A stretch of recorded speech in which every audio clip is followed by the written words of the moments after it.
تاریخ گزرے ہوئے حالات و واقعات اور کسی قوم کے ماضی کے کارناموں اور ناکامیوں کا ریکارڈ اور اس کے عروج و زوال کی داستان ہوتا ہے، جس سے ہمیں ماضی کے سیاسی، معاشرتی، معاشی، اخلاقی اور مذہبی حالات کا علم ہوتا ہے۔ السلام علیکم ناظرین، آپ کا میزبان شہزاد مغل اپنا ڈیش پیغام ڈیش ٹی وی سے آپ کی خدمت میں حاضر ہے۔ ناظرین، خان صاحب پاکستان کے 22ویں وزیر اعظم ہیں۔ پاکستان میں اپوزیشن جماعتیں خان صاحب کو کبھی کٹ پتلی اور کبھی سلیکٹڈ کہتی ہیں۔ خان صاحب سلیکٹڈ یا الیکٹڈ ہیں؟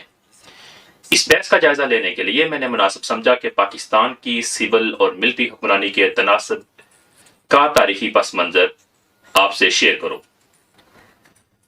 پاکستان کے قیام کے بعد جمہوریت اور امریت کی آنکھ مچلی مختلف انداز سے ہوتی رہی۔ موضوع بہت لمبا ہے، بہرکیف اختصار سے آپ ناظرین سے بات کروں گا۔ پاکستان میں خان صاحب سے پہلے جو 21 وزراء اعظم گزرے، ان کی حکمرانی کتنے دن رہی اور 4 آمروں نے بھی ایوانوں کے مزے لوٹے؟ انہوں نے کتنے دن حکومت کی؟ پاکستان 14 اگست 1947 کو دنیا کے نقشے پر ایک جمہوری ملک کے طور پر سامنے آیا۔ اس نئی ریاست کے پاس اس وقت کوئی آئین نہیں تھا، جس کی وجہ سے ایکٹ 1935 میں ترمیم کر کے اس کو عبوری طور پر ملک میں نافذ کیا گیا۔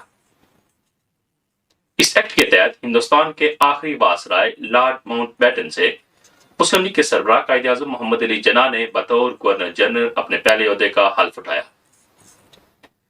گورنر جنرل کا عہدہ 1935 کے انڈین ایکٹ کے تحت طاقتور ترین عہدہ تھا، جس کی وجہ سے پاکستان کا منتخب وزیر اعظم بھی گورنر جنرل کے ماتحت قرار پایا۔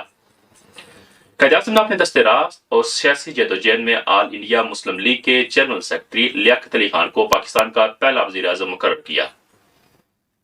پاکستان کی پہلی کابینہ میں جن سیاسی رہنماؤں کو شامل کیا گیا، ان میں سردار عبدالرب نشتر صوبہ سرحد سے، فضل الرحمان بنگال سے، ابراہیم اسماعیل چندریکر بمبئی سے، راجہ ظفر علی خان پنجاب سے، پیرزادہ عبدالستار سندھ سے شامل تھے۔ اللہ وازی، غلام محمد اور سر ظفر اللہ خان کا ان کی ماہرانہ قابلیت کی بنیاد پر کابینہ میں وزیر خزانہ اور وزیر خارجہ کا محکمہ تفویض کیا گیا۔ پاکستان کے ریاستی بندوبست میں وزیر اعظم کے عہدے کو وہ عزت اور احترام کم ہی نصیب ہوا ہے کہ جمہوری ممالک میں جس کا وہ مستحق سمجھا جاتا ہے۔ پاکستان کی سیاسی تاریخ میں وزراء اعظم کو ہمیشہ طاقتور گورنر جنرل اور صدور نے یک طرفہ، بے بنیاد اور سطحی الزامات کی آڑ میں برخاست کیا، یا پھر انہیں ان کی مرضی کے خلاف اور اسمبلی میں اکثریت ہونے کے باوجود مستعفی ہونے پر مجبور کر دیا گیا، جس کی ابتدا پاکستان کے پہلے وزیر اعظم سے ہی ہو گئی تھی۔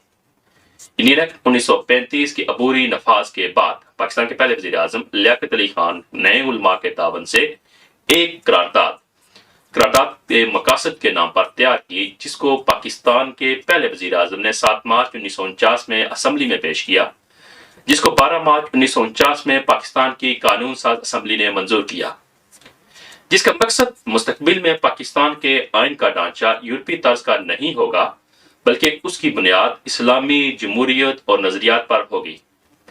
بعد میں 2 مارچ 1985 کو جنرل ضیاء الحق نے ایک آرڈیننس کے ذریعے آئین پاکستان میں 8ویں ترمیم کر کے اس قرارداد کو آئین پاکستان میں شامل کر لیا۔ لیاقت علی خان 16 اکتوبر کی صبح راولپنڈی ایک جلسہ سے خطاب کرنے پہنچے۔ وزیر اعظم مائک پر آئے۔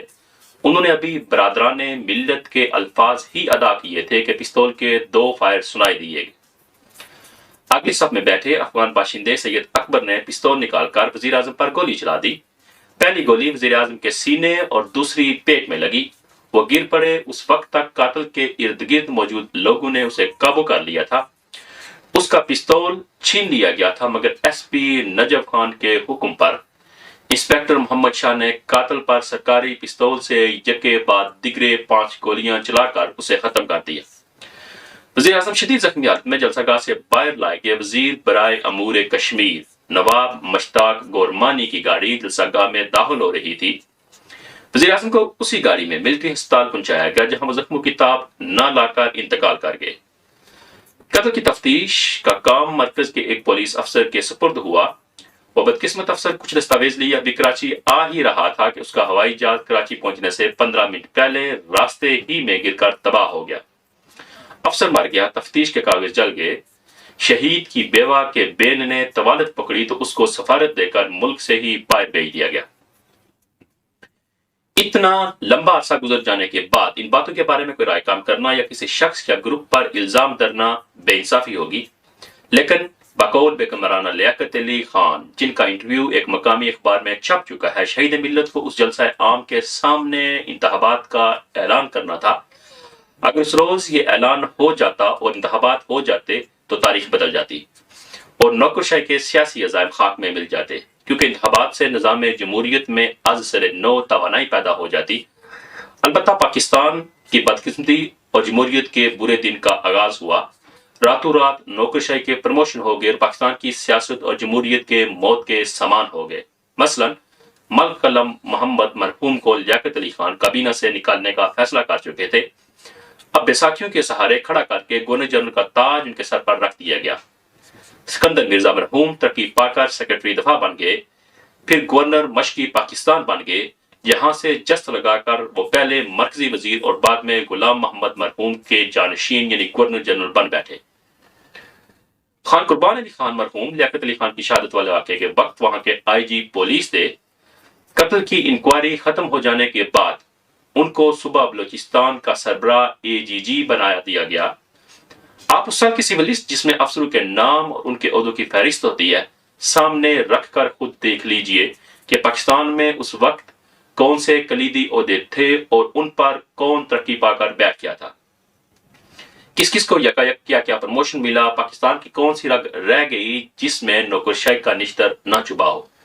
بڑے عہدے مثلا گورنر جنرل، وزارت وغیرہ تو سیاسی عہدے تھے اور یہ عوام کی مرضی اور ووٹ سے ہی تقسیم ہونے چاہیے تھے، مگر یہاں یہ عہدے بھی بالا نوکرشاہی کے آدمیوں نے آپس میں تقسیم کر لیے۔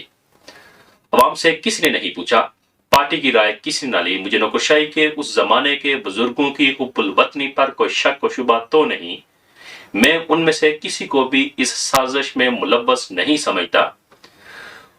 ان میں بہت اچھے آدمی بھی تھے جو واقعتاً پاکستان کی خدمت کرنا چاہتے تھے، کم از کم وہ لوگ دوسری باتوں سے جو بات کی نوکرشاہی میں ڈیولپ ہوئیں صاف اور پاک تھے۔ میں ان کے سیاسی عزام یا محلاتی جوڑ توڑ کو بھی پاکستان دشمنی پر معمول نہیں کرتا۔ میرا خیال یہ ہے کہ غالباً ان نے سمجھ رکھا تھا کہ وہ خود پاور میں آ کر پاکستان کی خدمت سیاستدانوں سے بہتر انداز میں کر سکتے ہیں۔ یہ اور بات ہے کہ ان کا یہ عمل آگے چل کر پاکستان کے حق میں سخت نقصان دہ ثابت ہوا۔ ان سے شکایت صرف اتنی رہ گئی کہ جب وہ سیاسی کام نہیں جانتے تھے تو انہوں نے سیاست میں ہاتھ ہی کیوں ڈالا۔ وہ یہ حقیقت محسوس نہیں کر سکے کہ سیاست اور اسٹیٹس مین شپ کے لیے اعلیٰ درجے کے تدبر اور تجربے کی ضرورت ہوتی ہے۔ یہ صلاحیتیں عوام سے دور دفتروں کی تاریکیوں میں بیٹھ کر قلم چلانے والوں میں یکایک نہیں آ سکتی۔ بالفاظ دیگر بیل گاڑی چلانے والوں کو ہوائی جہاز چلانے کی کوشش نہیں کرنی چاہیے تھی۔ لیاقت علی خان کو 16 اکتوبر 1951 میں 4 سال 2 ماہ اور 2 دن حکومت کے بعد قتل کر دیا گیا۔ ناظرین، لیاقت علی خان کا قتل پاکستان کی تاریخ کا پر اسرار ترین واقعات میں سے ایک واقع ہے۔ ان کا قتل وہ نقطہ ہے جہاں پاکستان کی قیادت سیاسی رہنماؤں کے ہاتھوں سے نکل کر سرکاری اہلکاروں اور ان کے کاسا لیس سیاستدانوں کے ہاتھوں میں پہنچی۔ قتل کے محرکات، سازشوں کے نام اور واقعات کا تانا بانا شکوک اور شبہات کی گہری دھند میں لپٹے ہوئے۔ وزیر اعظم لیاقت علی خان کا قتل پاکستان میں سیاسی استحکام کے خلاف پہلی سازش تھی۔ مجرموں کا سراغ لگا کر انہیں سزا دینے میں جو غفلت برتی گئی، اس سے آئندہ کے لیے بھی سازشی افراد کی حوصلہ افزائی ہوئی اور اس وجہ سے آج بھی پاکستان میں اپوزیشن جماعتیں ایک جمہوری وزیر اعظم کو کبھی کٹ پتلی اور کبھی سلیکٹڈ کے تانے دے رہی ہیں، اس اپنے پن کے ساتھ کہ اپنا اور اپنے گرد و پیش تمام احباب کا خیال رکھیں۔ اللہ آپ کا اور میرا حامی و ناصر ہو۔ خدا حافظ۔